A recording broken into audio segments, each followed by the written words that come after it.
મહેસાણાના જોટાણામાં વેપારી ઉપર અજાણ્યા શખ્સે બુરખો પહેરી હુમલો કર્યો હતો। આ સમગ્ર ઘટના સીસીટીવીમાં કેદ થઈ હતી, જે અંતર્ગત પોલીસે આરોપી ધર્મેશ યમરાજ નામના શખ્સની ધરપકડ કરી છે। પોલીસે આરોપીની પૂછપરછ કરતા મિનરલ પાણીના પૈસા નહીં આપતા હુમલો કર્યા હોવાનું સામે આવ્યું હતું।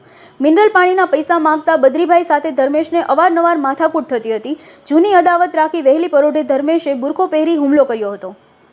ગઈ 15 તારીખે મહેસાણા જિલ્લાના જોટાણા ગામમાં બદ્રીભાઈ પટેલ પોતાનું પાર્લર ચલાવે છે। સવારે વહેલા 5:30 વાગે ઉઠીને પાર્લર ખોલતા હતા। એ દરમિયાન એક અજાણ્યા વ્યક્તિ જે બુરખો પહેરીને આવેલો હતો એણે ધોકાથી બદ્રીભાઈને મારેલ હતા। આ બાબતની ગંભીરતાને જોઈને આ અજાણ્યો ઇસમ કોણ છે એને શોધી કાઢવા માટે મહેસાણા એલસીબીએ રાત દિવસ એક કરી 24 કલાકની અંદર આરોપીને શોધી કાઢેલ છે। આરોપી જોટાણા ગામનો જ ધર્મસિંહ ઉર્ફે ભૈલુ ઝાલા છે। એ પોતે મિનરલ વોટરનો બિઝનેસ કરતો હતો પહેલાં, અત્યારે પંચાયતના બોર્ડના ઓપરેટર તરીકે કામ કરે છે।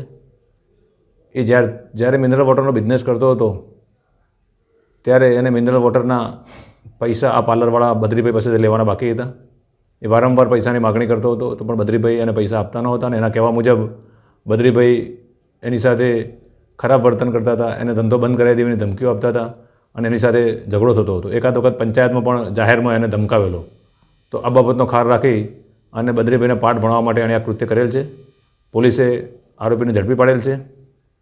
આરોપી સાથે બીજું કોઈ સંડોવાયેલ છે કેમ, આરોપીના સપોર્ટમાં બીજું કોઈ છે કે કેમ વગેરે તમામ પાસાની અત્યારે પોલીસે તપાસ હાથ ધરેલી છે। આરોપીનો ઈરાદો શું હતો? મારી નાખવાનો ઈરાદો હતો? આરોપીનો ઈરાદો ફક્ત બદ્રીભાઈને પાઠ ભણાવવાનો હતો। જેના પૈસા નહોતા મળી રહ્યા એટલા માટે એને ગુસ્સો હતો તો કે હું એમને સીધા કરું। બદ્રીભાઈ પોતે 65 વર્ષથી ઉપરની ઉંમરના છે અને વહેલી સવારે એકલા પાર્લર ખોલતા હતા ત્યારે બનાવ બનેલ હતો।